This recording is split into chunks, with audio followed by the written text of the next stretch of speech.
Everyone thought the color of the year would be bold, bright, loud, something trendy that stops you mid-scroll. Well, yeah, that is not what happened. Color of the year season actually started earlier than usual this year, and that alone tells you a lot about where people's heads are right now. Behr jumped in early back in July, and then other brands followed fast, and by the time Pantone finally announced their pick, most of us were expecting a big color statement. Something dramatic, something edgy, something that screams trend. Instead, hey, I'm Jodi Bakst with Real Estate Experts working in Chapel Hill and Durham, North Carolina. Today, I am talking about the trend in color and how colors are getting softer, not louder.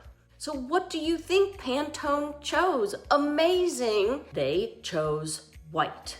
They're calling it Cloud Dancer. And the more you sit with it, the more it makes sense. This isn't stark or clinical white. It is actually soft and balanced, the kind of white that makes a house feel calmer the second that you walk in. It lets everything else breathe. It lets the furniture, light, artwork, and people just feel at home and calm. And Pantone didn't do this in a vacuum. Almost every major paint and design brand landed on the same underlying theme, and that is comfort and grounding.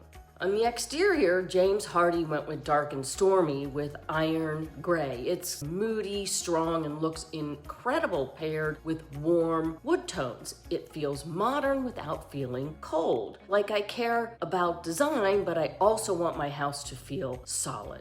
For interiors, Benjamin Moore's silhouette brings that same grounded energy inside the home. It is a deep brown that meets charcoal that feels grown up and intentional, not a color that you splash everywhere. But when used well, it feels expensive. Sherwin and HGTV played it safe with universal khaki. And honestly, that's why it works. It grounds big spaces, plays nicely with wood and stone, and works just as well in older homes as it does in new construction.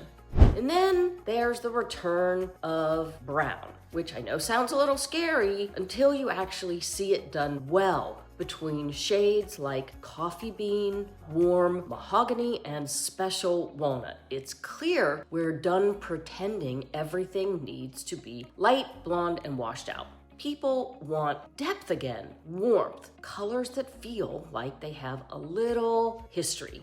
Greens are still everywhere too, just softer and more livable. Behr's hidden gem is a smoky blue green that feels bold and calming. Valspar's warm eucalyptus leans sage, familiar, cozy, almost retro. These are colors that you can live with, not just admire on Instagram. And here's the bigger takeaway. Even if you don't care about paint colors at all of these colors point to the same shift. Homes are moving away from trying to impress, and they're going back to that feeling of warm, cozy, grounded, intentional. And in real estate, that matters. Homes that feel neutral but warm photograph better, show better, and help buyers picture their life in the space. Instead of getting distracted by a bold color that they don't love, what's your favorite color of the year? Drop it in the comments below. I would really like to know which one you could actually live with. Thank you so much for watching today. If you enjoy smart, practical insights about homes, design, and everything real estate, make sure to subscribe to the channel. I share tips like this every week, and I would love to have you here. I will see you in the next video.